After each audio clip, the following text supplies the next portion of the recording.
Hello, Nisarga. Thank you so much for coming on to the podcast episode. This is a conversation I am really excited to have, and I am very, very excited to have you. Um, for my community to listen to, for my audience to listen to, and also like my clients as well, because I talk so much about the modalities that you teach, and I know that we're training together this year, which is also, well, I'm training with you, which is really exciting. Mhm. So tell me a little bit about who you are and the work that you do with people. Thank you so much, Lydia, for inviting me to your community and welcome everybody. Very happy to be a guest today. My name is Nisarga. I was born in Poland and I am very blessed and happy to facilitate various modalities of biodynamic breathwork, trauma release, myofascial energetic release, and I'm practitioner of compassionate inquiry, as well as biodynamic craniosacral. But in essence, I think I said that I'm blessed about it because it's my passion, it's my joy, it's my soul calling. I was blessed to find out more than 20 years ago and shift my career from engineering in a big corporation working in Northampton in UK to become maybe a body engineer or emotional engineer or trauma release engineer, if I may say. But I'm blessed to be able, likewise you, Lydia, to work with people, support people, and it gives me so much fulfillment and joy. Mm. And I know that we're going to talk about the breath and we're going to talk about the myofascia. Um, and for you, like how do you find doing this work? Like working with human beings, working with their bodies, working with the trauma release? Um, how do I find it? Yeah. Well, body, fascia, breath, and trauma release. This is all so intertwined because Mm. we are Trinity. We are body, mind, and soul, and our body are not separate from our mind and emotions. So whatever we think, whatever we feel, whatever we say, however we act, it responds our biology and our nervous system. So I found that working with fascia, which is the biggest network of the soft tissue in the body that is connected to also nociception, which is basically connecting to our nerve endings, affects our nervous system, as well as breath work. And so I feel that the common connection here is the body. Everything Mm. starts with the body. We, of course, not only the body, but if there's any guru for each one of us in this world, this is our body, Mm. because the body is teaching us every day.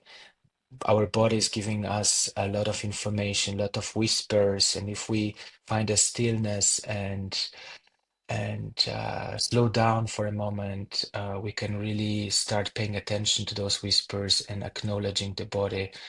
And the body pays amazing gifts by giving us bliss, health, joy, happiness, Mm. and abundance. Yeah. I mean, I talk a lot about slowing down to hear the body. And I know from my own experience and I know from working with clients, it's so hard for people to slow down. Like it's Mm. so hard for people to hear the whispers of the body. So what would your advice be around that? Like if someone's listening to this now and they think, I don't know how to do that, what would you say to them? Mm. Start from something. Start from 1 minute a day and 2 minutes a day, 5 minutes a day. Make yourself reminder to stop for a moment in the morning, at least 3 times a day. In the morning, before we put our feet out of the bed, just for a moment with closed eyes, make a note evening before about reconnecting to yourself early morning. So when you wake up, you see that note, you put your hand on the heart, and for just even 1 minute, reconnect to your heart, reconnect to yourself. Start paying attention to the inner dialogue when you wake up, because this is so important what we are thinking that creates our biochemistry.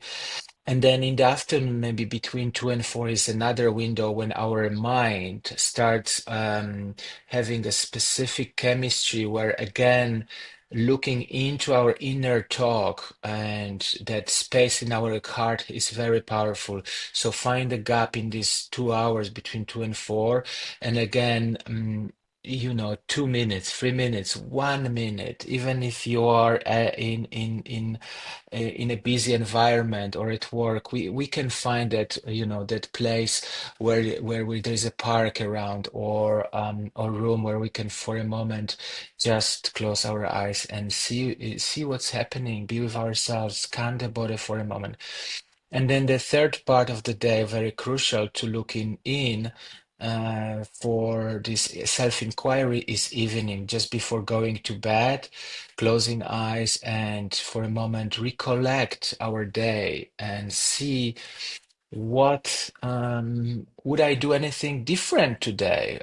Or was my day, am I grateful, or parts of the day that I choose, to be at my best, to choose the best action, the best feelings, and so I would suggest to those of you who are listening who have a hard time to start this self-inquiry about interoception and felt sense, awareness of our thoughts, to start slow, but do it consequently every day. Make a note, make it an intention. If we are passionate about something, we find our way. So you need Mm. to find a passion that this is important, and it's incredibly important. It can change tremendously the trajectory of our life, trajectory, what we attract, how we feel, because this really impacts how we manifest our environment, because we are creating 60 to 70,000 thoughts every day. Every thought has potential to create our reality. But the interesting thing about our thoughts is that out of these 70,000 thoughts, there's a lot of thoughts that are really repeating. Maybe 90% of the thoughts, maybe 90 thoughts out of the 70,000 are thoughts that have specific meaning that we give into our life. Maybe around our relationship, love, our health, our wealth, some fears on aging, etc., etc. And if we look, there will be repeated times in our day where we are subconsciously creating those thoughts to basically to create reality. Mm. And so that stillness and slowing down has tremendous impact on many layers on our life, not just to calm our nervous system, but really be aware, bring the witness what we are thinking of, what we are feeling, um, what we are creating, what we vibrate of. And that's tremendously important, because then we can master our life. And so with like everything, we need to start easy and keep repeating, like in the gym. Mm. If we have this strong resolution, or 2025 is the year where I, become fit, I lose some weight, I drop some habits that doesn't serve me. That doesn't, that it's not going to happen within a week. This has to be consistent effort in the beginning for 21 days at least, because in 21-day cycle, our bodies start making from the habit to self-realization. And then after this, it becomes like a lifestyle. You don't have to anymore think about it. Those pauses in the day will will habitually become a part of your life. But this first 7, 14, 21 days, we need to make a little bit of effort to and consistency to so our body can learn. Mm.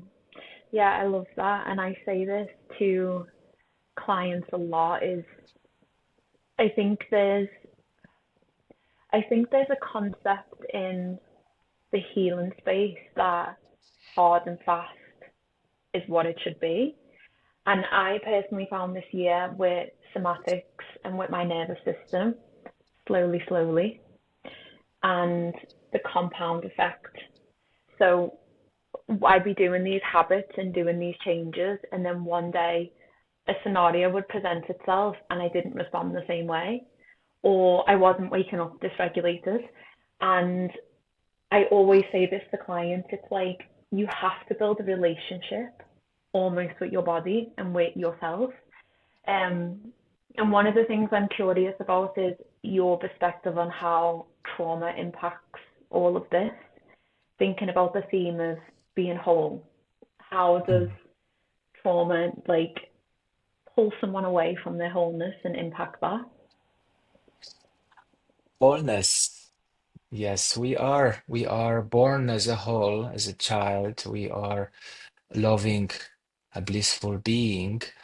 And something happens usually throughout. If we talk about developmental trauma, something Mm, happens between time of conception and 7, 8 years old that is traumatic for the child.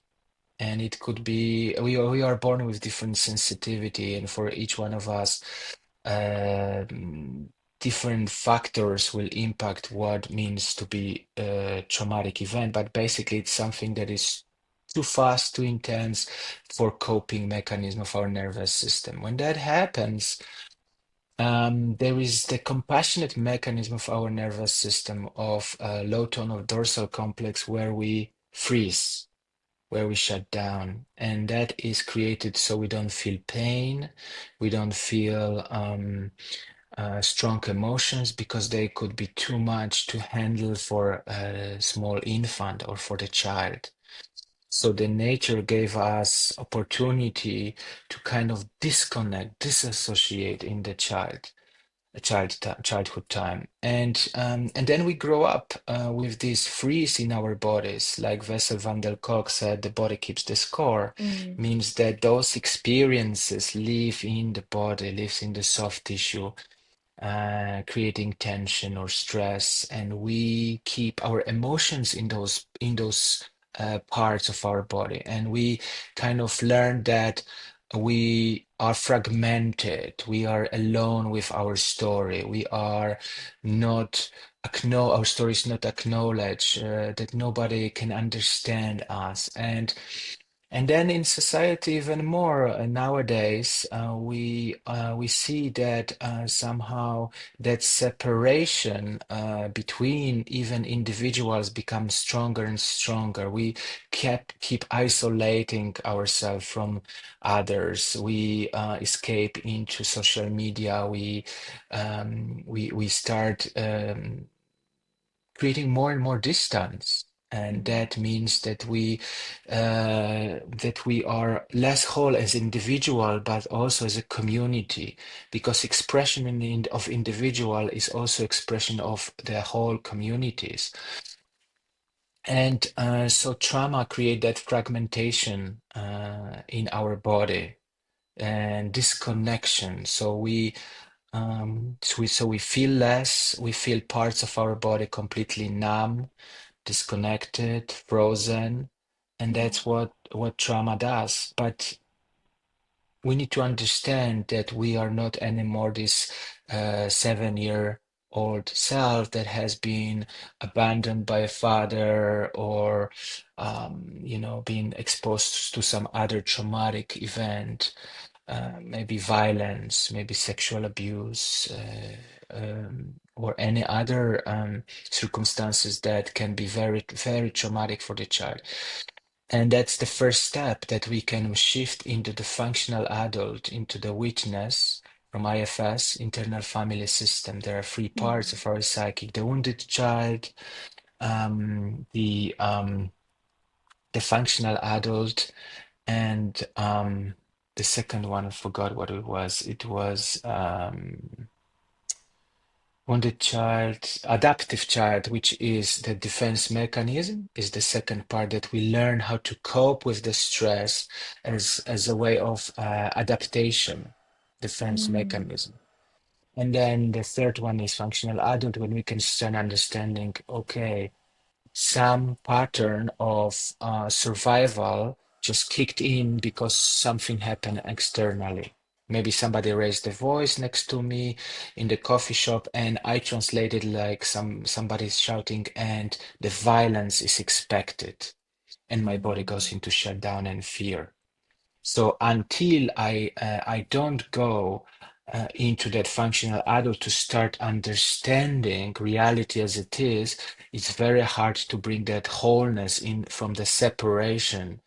And that wholeness happens when we also can bring self compassion of our heart, when we start observing that inner dialogue and inner judge just constantly beat ourselves up. I'm not good enough. I should, I would, all these inner voices that are really created for us to disconnect and separate ourselves again. And so from the functional adult, that's the first step, where we can watch those inner dialogue, bring awareness to it, and then there's various ways to heal through trauma work, through breath work, through body work, and other different modalities to bring that wholeness of basically I feel that the wholeness to me, the wholeness means self-love Mm. to myself, and self-compassion Mm. to my body, to my responses, reactions. We all humans, we all make mistake. We sometimes go back into our reactions, and then we might not be proud of it. And we can always come back and apologize and be self-compassionate that, okay, it happened again. How I can bring more awareness, and next time don't do it. Mm. So that's the wholeness for me, the compassion of the heart. Yeah, I resonate with that. And I think there's like what I'm hearing you say is like the wholeness of the uncomfortable parts too. And like being able to integrate those parts into self that maybe are really uncomfortable or are really wounded, and just being able to like meet them with compassion, which is what you've said, which is something that has been like so profound for me the last year. And I think one of the biggest things I've got from starting the breathwork training is, and doing the modality of BBTRS, is just being able to integrate the whole self and realizing that I don't just have to be this perfectly healed, not that that's a thing, but like perfectly healed person, practitioner, therapist with all of my shit together all of the time. And I'm like, no, actually, like I can make mistakes and I can do all the things and it's okay, and just coming back to the heart. And I think that's so I think that's so profound, and I think sometimes that's missing in certain spaces. Um and I'd love to know how you think the breath lends itself to that. I mean, personally, I know it's unbelievably profound, and Mhm. especially the modality that you teach, BBTRS, is just like the most incredible thing I've ever experienced. But like, how do you think it links into finding our wholeness? I liked what you said about these parts and accepting the parts and Mm. become whole, because wholeness, it's bringing our light and shadow. We Mm. both have both, and if we only live in the light, and we neglect our shadow because we're ashamed or afraid, then it's only one part of the coin. And people who live in their shadow, not understanding that they're also light. There's also light in their being. That's also half of it, of that wholeness. So embracing those sides and bring awareness where those parts can be harmful, and just bring more awareness to that reactions.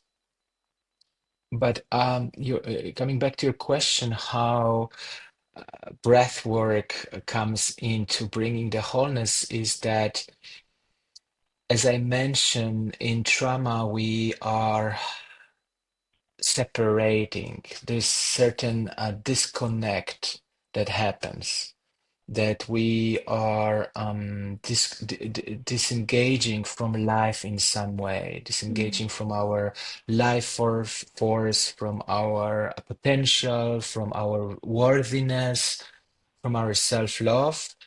And breath work is fantastic because breath work trespasses somehow the cognitive mind and goes straight into our heart, goes straight into our body. So very often, I'm noticing people who might be so much on guard and protections and defense mechanisms, being very cognitively up into here, into the head, into the mind, which is important part. We need to use our mind, and I notice going to the breath work, they just very quickly drop into the body, into their feelings, and part of becoming whole is to feel, because feeling is healing. Oh, I and love that. uh, and that part of wholeness means that those separated parts of ourselves need to hear and need to be expressed. We need to give them voice. We need to give them a way that they can really express from that part when they were 5, 7, 2, whatever that age was. And we don't have to completely understand cognitively what has happened, what is the story. The body has its own wisdom. We believe in biodynamic breathwork. The body has its own wisdom. And if images and understanding, cognitive understanding comes, that's wonderful. And if it don't, it's also wonderful. It doesn't have to come because, as I said, body has this wisdom to understand, express, and that's when wholeness comes, when we can really tap into our primary feelings, and going into the trauma vortex, but in the safety. The trauma vortex is that place where our emotions has not been expressed. It could be rage, it could be fear, it could be deep grief. But before we go into this trauma vortex, we have to use certain techniques of breath work and to create a safety in the body. So that expression has to come from the place of connection and safety. So we have a counter vortex, which is safety, presence, and witness, the functional adult, and trauma vortex all at once. And when we can pass through that tunnel, I would say, or that passage, that's where we can start completing the trauma from the past, and we become whole again. The energy start flowing through the body. We feel more alive, we feel more connected, we feel more, whole. So Yeah. that's the crucial part of the breath work, that it creates, that it allows emotional expression. Mm. And I remember going so deeply into that trauma vortex in Poland. And I think just hearing you say then about like the counter vortex of safety, it's like also other people outside of yourself, as you're learning to become that for yourself, can be that for you. Like you were that for me in that experience that I had on the pelvis day. Um, and that response came for me that I did not expect at all. And I completely disassociated in like quite an extreme way. And what I didn't realize at the time, now I reflect back on that, is I think it was like the male presence because obviously I had my partner, I had Aisha, But I think because my trauma has been experienced through men, there was something so healing for me about that anchor and that safety of having the male presence come over. And yeah, you were able to help me complete that and help me choose anew. And that was like such a profound experience. And I think when people don't have that within themselves, I think it's so beautiful to know that there's practitioners out there and there's modalities out there that can support us to find that for ourselves and can help us move through the trauma vortex to express what needs to be expressed in the body. Mm. And that's like, that is wild. I just want everyone to be Mhm. able to experience that. Mm. Thank you. Thank you so much for sharing this experience. I would like to say this very beautiful quote that I like from my teacher, Gabor Mate. He's a founder of Compassion and Inquiry, and in his book, Myth of Normal, he quotes this that trauma healing that happens not because absence of danger, but presence of connection. Mm, Yeah, I will repeat that. Trauma healing happens not because absence of danger, but because presence of connection and loving presence, basically. And that's mm, what happened to you. There was a masculine presence just purely there to support you in the process, and that create a healing. And it's a very important aspect of the healing journey that mm, we as a practitioners create that space of trust, space of safety and connection. And that's much more important than pushing anybody to do anything and giving the mm, best coaching guidance ever. If that trust, safety, and connection is not established, I feel that we missing an important part of the journey mm, into the healing, into recovery. So, um, and especially for you when the trauma was related to men and then being with the masculine presence. Yeah, that's mm. thank you. Thank you for sharing that. Thank you for being there in that moment. It was amazing. I'd like to ask you as well about the physical and spiritual disconnection, moving on to the pelvis. And I want to talk a little bit about the body work that you do. I want to talk a little bit about just that space because for me, it's been so important on my journey, but so many clients I work with, um, so very disconnected from the pelvis, hence why I want to come and train this year. And it feels like it's a big theme that completely disconnects. I'm going to say women, but I think human beings as well. But my experience of working with women is like disconnects us, sorry, from our heart, from our wisdom, from our experience, from our life force energy, our sexual energy. And I'd love to know what you'd say on this topic. Hmm. Hmm. Mm. Yeah, pelvic floor, it's our sexuality, grounding, our sensuality. It's a life force. It's a powerful life force, and there's various reasons why we disconnect from that life force. One is simply, a trauma, sexual abuse, and some could be also as simple as that the parents don't know how to address when the child comes into the puberty, into the teenage, and they start exploring their sensuality maybe a little bit more Mm, than before.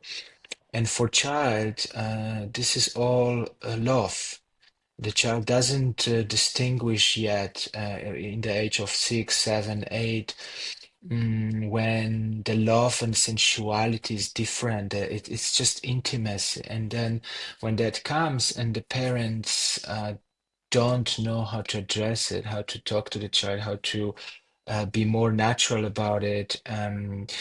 This gives signal to the child, my sexuality is not okay. My mm, sensuality is not okay. And subconsciously we create a cut in our waist, around our waist.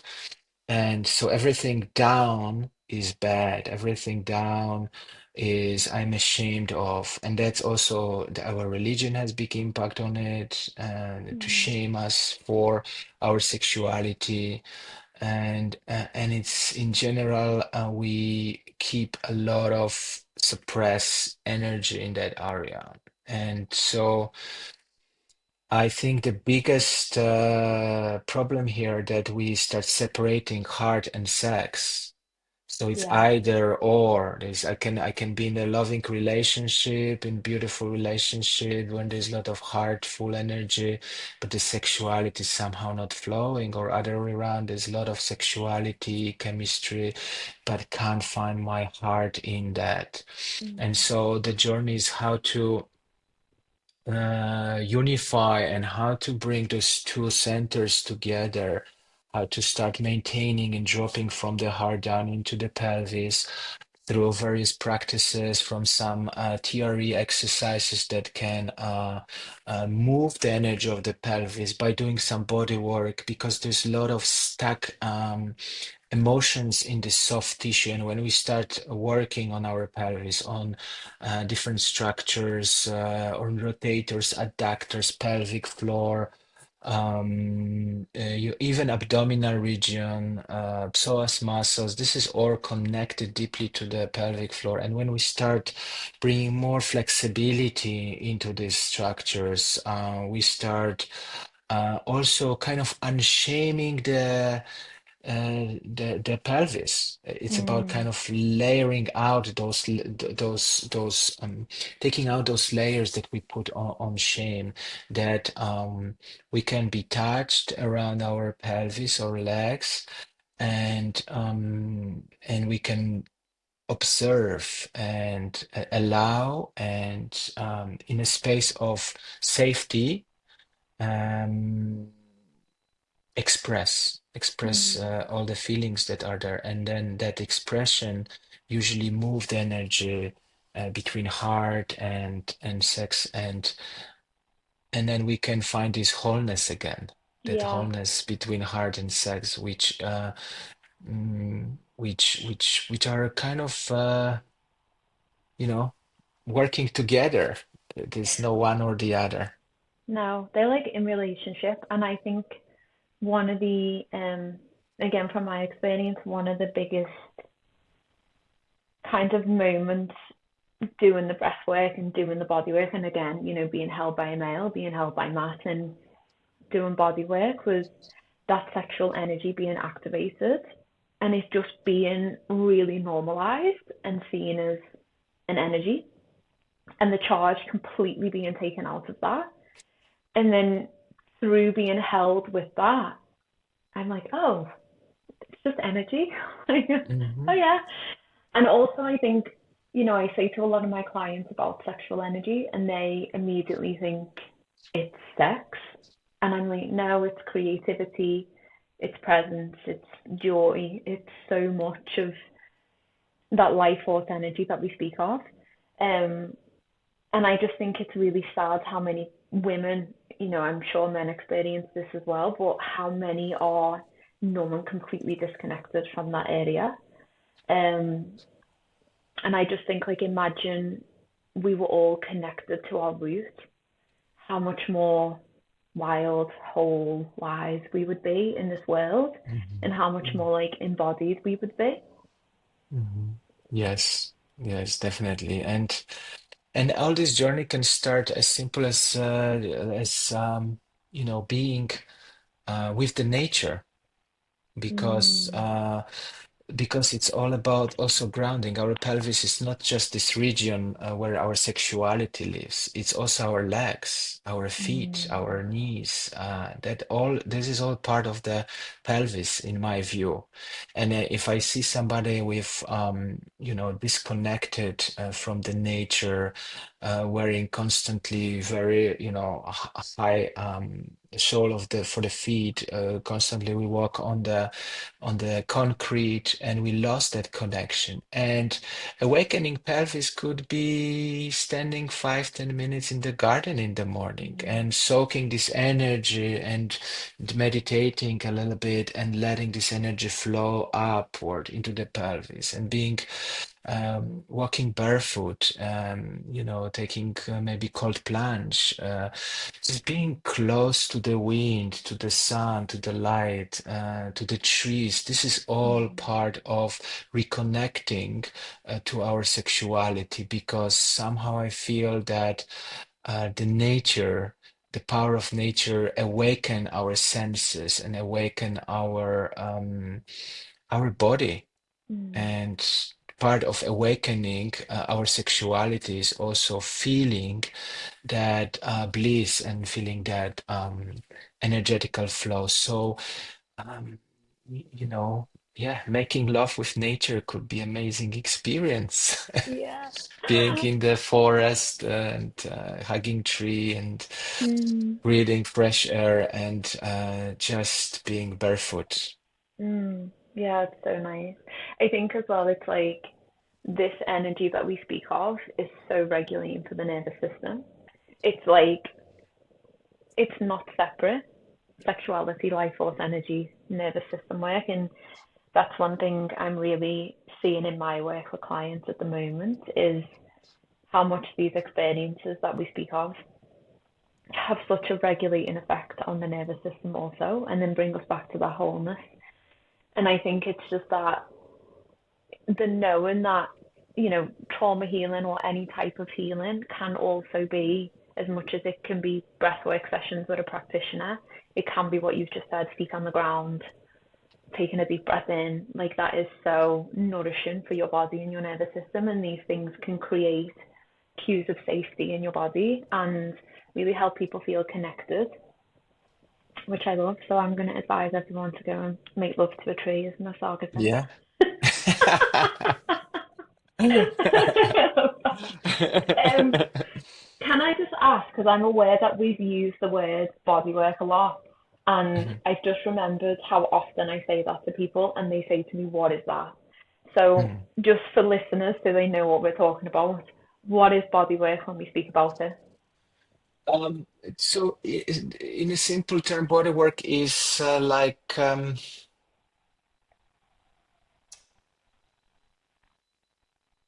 it's a working team. We create a working team with the client. So basically, through bodywork, we give the client, we're using touch, like in massage, but we are reconnecting the clients to be a working team with practitioners. So they stay present, they give feedback, what they feel, what they sense, they stay present with their breathing, with their emotional expression. It's not like massage where you lay down, fall asleep, 90 minutes passes and you just go home. Mm. Of course, sometimes in bodywork might happen that somebody is completely exhausted and they just go to sleep, but we stay present. We stay present and we're working structurally with the body to align, to find a way to align the fascial trains, to align the soft tissue, the ligaments, tendons. So it's a bit more technical than massage itself, less intuitive, and brings more of the engagement for recipient in the session than Mm. maybe in traditional massage. Okay, nice explanation. And also, can you explain what biodynamic is, the breath work? I mean, I've spoke about this, but how would you explain for anyone listening if they want to do breath work, if they want to explore biodynamic? How is that different to other breathwork Mhm, modalities? mhm, mhm. So biodynamic from Latin means is the life force or energy running through the body. Mm. So we bring the wholeness again in the modality, but in essence we work with elements like deep connected breath, Mm. movement, sound, touch, and emotions, meditation. And the core key, it's a trauma-oriented breath modality. So Mm. we work a lot with interoception, with felt sense, coming back to the body, slowing down, feeling, sensing. We bring concepts of pendulation, titration. So basically, we want to keep the recipient in a very safe space where they can Mm. really feel, trust their body, express, and complete anything that hasn't been expressed back then, whenever it was. Mm. Yeah, I think the biggest difference for me I found is even though it's like deep connected breath, when you breathe, you want to stay really present, so you're not aiming to like go into that cathartic release and kind of leave your body. Mm. And I think that's why it's so profound. Again, thinking about these qualities of like nervous system, building capacity, building safety, and also I find with the breath work is you become like your own teacher in a way. Like I think it really promotes you tapping into your own wisdom and being able to getting to the point where you're able to hold yourself in what you're experiencing. And I found that with Matt is to start with, he was really an external source for me. And then as time went by with the modality, I became that source of like inner strength. And I just think that was so like profound because I think it's we walk side by side with people. We don't. It's not that dynamic of I have Mhm. all the answers. I'm the savior almost. It's like we're gonna walk side by side and we're just gonna help you through whatever it is that you're experiencing. Like I don't know if you see it that way. Definitely, in biodynamic breathwork, we don't really work in a way of coaching, Mm, giving advices, pushing to some expressions. The person who is coming for the session, they guide their own session. They show how much their nervous system is ready mm, to release, is ready to contain. Everybody has different container, everybody has different capacity for their nervous system, and that's why every session is unique because the client is the teacher. The client shows us the way. We cannot have one framework for everybody because we come with different stories, with different background, with different capacities to contain the energy and release and emotions. So, and that's why it's so beautiful because the client shows the way, the client shows what they're mm, ready for, and we just simply holding space for them with compassion and presence. Of course, knowing the tools and giving some suggestions, but in general, those are very little we impact the client's journey by our you know inputs mm, or coaching style. It's not that. It's more allowing. This work is about allowing. mm. And speaking of self-compassion, if someone's listening to this, because we spoke about it a lot in this, I speak about self-compassion a lot in with my audience and with my clients. How can somebody start to cultivate self-compassion, and why is it so important in this work? Mm. I think I think I will come back to the very beginning of this talk again, witnessing this self-talk. Mm-hmm. Because without understanding how much we we're not compassionate for ourselves, unfortunately, and we start to bring awareness to it. That's the first step. How just to notice the inner critic and self-talk, and that's the first part. Oh my God, I did it again. My thoughts are going again into down spiral. I'm not good enough. I cannot do it. I will never be able to do it. And da da da da da. And then without that we cannot bring self-compassion because then it's just it's not really real in some Mm, ways. And then when we start bringing that awareness of our inner critic, then for me, the self-compassion is about having a conversation to those voices and having a compassion to understand where they're coming from, acknowledging them, accepting them, and sometimes telling "fuck off," get off my head, stop it now. I'm not this voice, Yeah. and kick that voice out.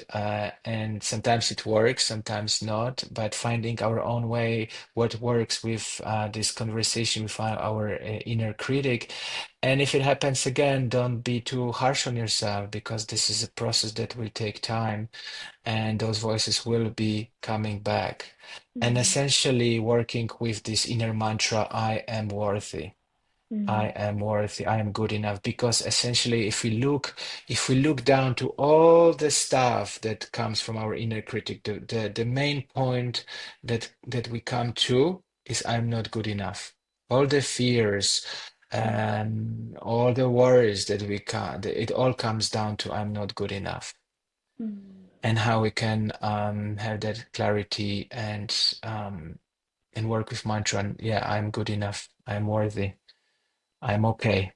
Mm. And then keep reminding yourself, because we forget, and we have to keep coming back to that Yeah. self-realization. And then slowly biochemistry and neuroceptions in our brain will start creating new connections, because every time we do that, there's new connection being created, and then we start changing neuroplasticity. So eventually, coming from space I'm not good enough, we can start living I'm worthy, and then the magic starts happening around our Mm. our our life, because we start attracting, because we're living the worthiness. We're not only speaking about it and feeling it, but we're living the sensations, and we're living the feeling of being good enough. And then the universe, we tap into that vortex that manifests the reality, because we're not anymore chasing it, but we're living it. And that rewiring takes a moment of awareness and witnessing. Mm. There's a phrase I often use that I love, and it's I tell people to take affectionate awareness of what they're noticing rather than judgmental awareness. Because I think, especially I found in somatics, when I invite clients to notice what's happening, instantly there's like a level of judgment of, oh, I don't feel this, or I'm not noticing this, or I'm not doing it right, or, that inner critic talk that you spoke about. So I always say to people, how can you take the lens of affectionate awareness? And I think just even Mm, changing that language and just intentionally noticing where you are being judgmental and self-critical, and then being mm, affectionate. And mm, one of my mentors uses the analogy of like a baby bird or a kitten. And she's like, imagine you find this little kitten or this baby bird, and you're being so loving towards it. And she's mm, like, that energy is affection, and you want to have that with yourself. And mm, I love that. And I think it's so simple, and it's such a lovely visualization, because a lot of us would see a kitten or a baby mm, bird and be like, oh. mm. Yeah, So I yeah, think it's just like sometimes these really simple techniques, if you practice them, like is a theme of what you're saying, if you keep practicing them, they're going to create such like profound change. And I think that's so yeah, beautiful. yeah. Another part that I like is looking into it like as if you look for the best friend Yeah. or a lover or somebody you truly love, or your child. Would you say to your child, "You're not good enough"? Never. We would never say. Why do we say it to ourselves? So bring that awareness that as if that was your most precious friend, that even if you see their shadow, you would still find a way to compassionately communicate that about that, not saying, "Oh, you are so stupid," Yeah. which we say sometimes to ourselves. So I like that comparison to the best friend.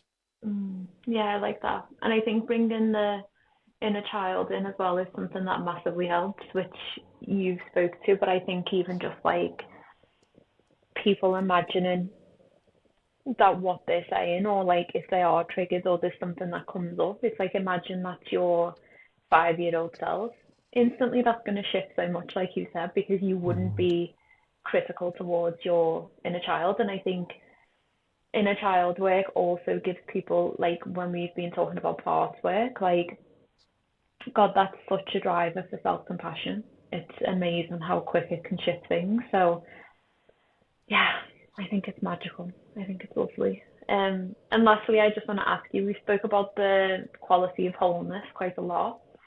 What does it mean for you to be wise and wild? Mm. Um, I think wisdom for me is there's in Hawaii they have this saying uh, Pono, it's called Pono. Effectiveness is the measure of truth, and that for me is wisdom. And what it says is there's no one arbitrary true.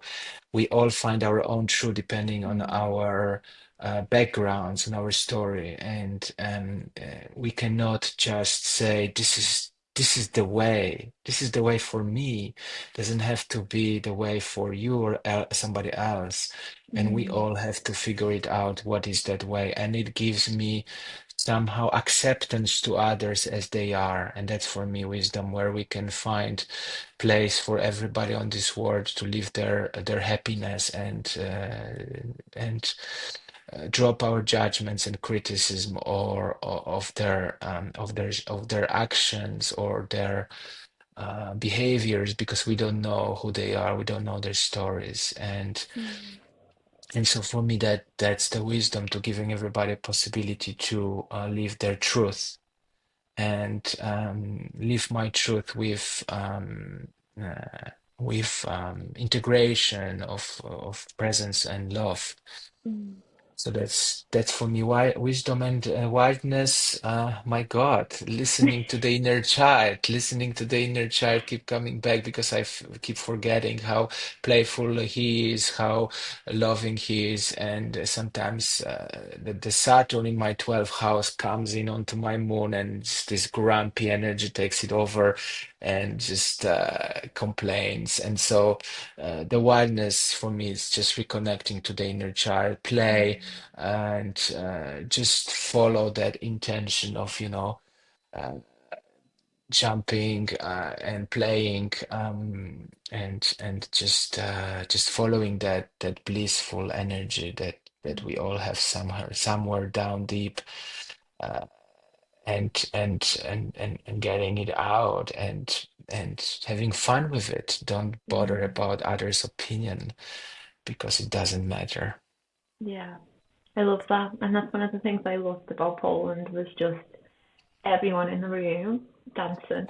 And I especially loved seeing the men dance, to just see the Mhm. energy of the inner child in the men in Yeah. the room was so, oh, it made my heart smile so much. It was Mhm. beautiful. Mhm. So, yeah, I love that. Thank you so much. Where can people find you and how could they work with you? Thank you. Thank you for asking this. I think the best way is visiting my Instagram, Nisarga8, or my website, nisarga8.com, and that you can see my calendar, you can see all the stuff I do online and in person. And there's a lot of article on my website where you can use. There's some online courses also of the self body work or breath work. So you can take that courses, and that's the easiest. Thank you so much. It's been a pleasure to have you, and I've loved this Thank you. conversation. Thank you, Lydia, so much. How do I